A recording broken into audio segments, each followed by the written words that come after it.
How you going? Phil Keeghan from Melbourne. Quite alive, recorded live. This is Boom. This is my new little thing that I'm going to do.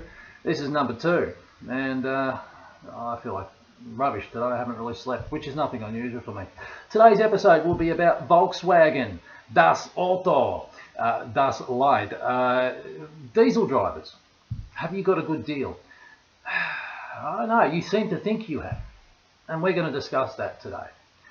I know that diesel fuel can be not too bad on an open highway, and you can get some fairly decent fuel economy out of it.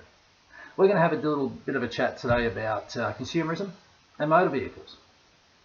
Now let's not forget, this is a capitalistic world. The house always wins. It has to. If I were a casino and I just handed out money willy-nilly, if I lost every hand, how long do you think I'd be in business? Probably not very long. So, you know, in order to make sales, number one rule is the salesman's going to say whatever he has to say to get you to make the purchase. Now, probably about 20 years ago, in the terms of motor vehicle sales, people were told to buy 4-cylinder engines. You buy a 4-cylinder engine, you get good fuel economy. Rah, rah, rah. No, you didn't. And you worked that out. And they saw the slump in sales. Then they told you to buy a diesel.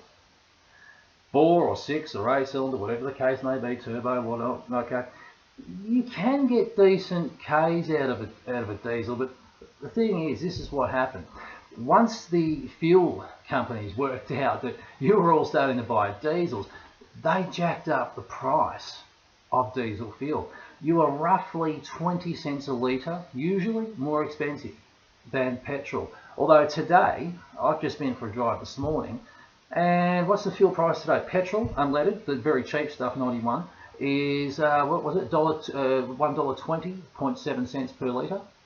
And diesel was actually $1.23 per litre. So actually today, diesel drivers, you're actually getting a decent deal today. So if I were you, I'd be jumping out there and filling the tank today and going for a bit of a cruise. Now, you know, in terms of how your engine works, we're going to talk about mechanics here, okay, because this is very important. In terms of fuel economy, it's the way you drive. It's always been that way. The thing with a 4-cylinder petrol, for example, is that it's a little engine and it has to work so much harder to do 100 kilometers an hour, for example, on a freeway. Your RPM is sitting around about, what, 2,500, 3,000, depending on the speed limit and whatnot. Now, I'm going to give you an example of probably one of the greatest engines that I've driven in terms of fuel economy. And it was a 2007 Toyota Hilux V6 petrol 5-speed manual. Now, I've taken that car out on the freeway. I used to be a detailer, by the way, in the second-hand car game, so I've practically driven every car on the market. The only car I haven't really driven is a Ferrari and a Bugatti Veyron.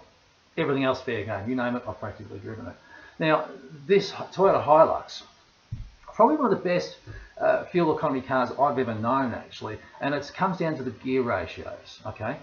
Being in 5th gear on an open highway with a speed limit of 110, the RPM is sitting around about 1,000. She's basically idling, guys. Now, I received a comment the other day from a bloke with a VW who crossed the Nullarbor in Australia, and that's quite a journey, actually. That's quite a journey. And he reckons he gets 1,000 Ks per tank. If he's towing, he said about 680. Now, that's with a turbo diesel Volkswagen. I think he said 4-cylinder. Get back to me on that. But, you know, the Toyota Hilux, probably one of the greatest engines I've driven in terms of fuel economy, because the RPM is sitting at 1,000. Okay, so the engine is just idling. You know, that car would be sitting at 1,500 RPM at 130 kilometers an hour. Now, I have a 1996 4-cylinder petrol Isuzu, and I don't really get good fuel economy out of it, I don't, but it's how I drive it. Okay, I have actually gained 500 kilometers per tank, and it's a 55-litre tank. Okay, so that's not too bad for a little 4-cylinder engine, but I have to travel at 90 to 95 kilometers per hour to achieve that. If I sit at 100, I'll probably get about 450, 460 roughly. If I'm sitting at 110, I'll be lucky to get 350, 360, 370 kilometers per tank. So it really does come down to how you drive. It always has. It's how you drive the car. Now, that comment I received the other day from this guy, if he's towing, he gets 680. That's because you're carrying more weight. So the more weight, the harder the engine works, especially when you're going uphill, the more fuel you'll use. It's always come down to how you drive. So the marketing department is always going to say whatever it has to say to get you to buy. That's what they do. The sheep, the owl, the peacock, the bull, they all react differently. But this is specifically, I want to specifically mention the owl. You know who you are. You're the guy with the spreadsheet. Yeah, I know who you are. You love your spreadsheet, don't you? Mate, if they give you the wrong data, your spreadsheet's worthless. And there's one other thing. Okay, there's one other thing. This is very important because this is what I have noticed in Australia specifically. With the introduction of diesel engines being more common in family cars, the fuel companies, jacked up the price of diesel. Diesel no longer has a fuel cycle like petrol, so it doesn't have an up and a down day. It sort of just plateaus and sits where it sits. Today's a good day, get out there. So the problem there, in terms of your spreadsheet, Mr. Owl, there's something you didn't consider. You didn't consider the cost of a loaf of bread, a litre of milk, and a knob of butter. Because you need to remember that trucks run on diesel. And if they aren't getting a good deal on the fuel, it costs more to ship the goods. And that cost always gets passed on to the consumer. So in your weekly budget, you might save a little money on fuel. You might. If you drive really carefully and really well, you might.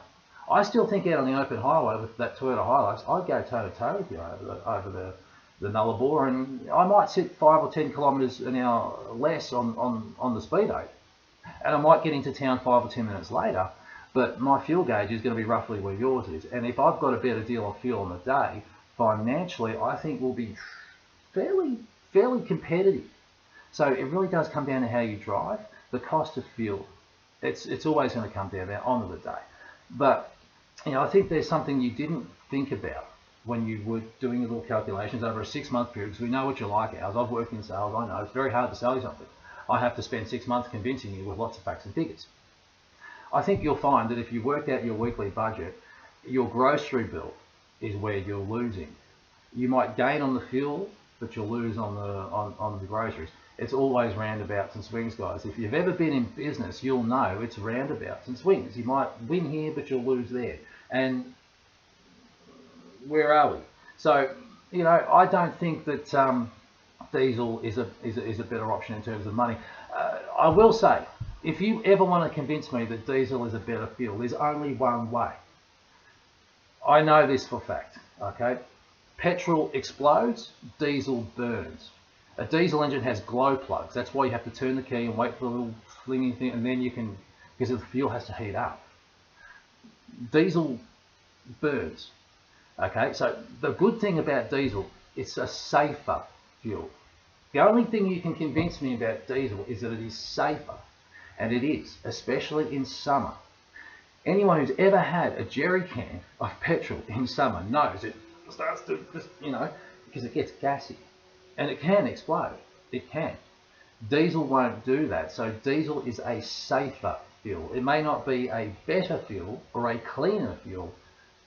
Not that I don't believe that it is, but I do believe that it is a safer fuel. So the only way to convince me that diesel is better is to take the angle of safety. If you're in the marketing department and you want to convince me, you want to convince me, talk safety, because financially we're not winning. Diesel drivers, I don't believe you're winning financially. I really don't. Roundabouts and swings, your budget's going to be the same. I don't think you've won.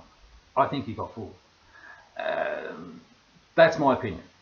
And that's it. I could sit here all day and we could talk all day about it, and I'm happy to do so. I'm going to cut this video short because it's 9 minutes and 24 seconds already. Crikey, I could go on and on and on. This has been Boom with Phil Keeghan. This is number 2. Well, there'll be more. Volkswagen, my goodness, they're in trouble, aren't they? They are in trouble. Heads are rolling. Management's getting sacked. I'm hearing today that there could be criminal charges, and I think there should be, because a major deception has occurred.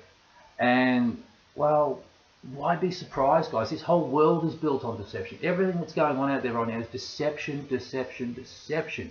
Sale, money, profit. That's what this world is about. And the truth doesn't matter anymore. It's just the profit. So guys, we really need to consider that wherever we go and whatever we do. Okay, this has been Boom, Phil Keeghan. Thanks for watching. Put your comments in. Good, ugly, bad. It doesn't bother me, guys. I'm not doing this to be right or wrong. I don't really care. For me, this is about a conversation. That's what Boom is all about. It's about sparking, no pun intended, a conversation. And that's my goal here is to start a conversation. Let's have it. Get your comments in, good or bad, doesn't bother me. And hey, thanks for watching. This has been Boom. I'll catch you next time.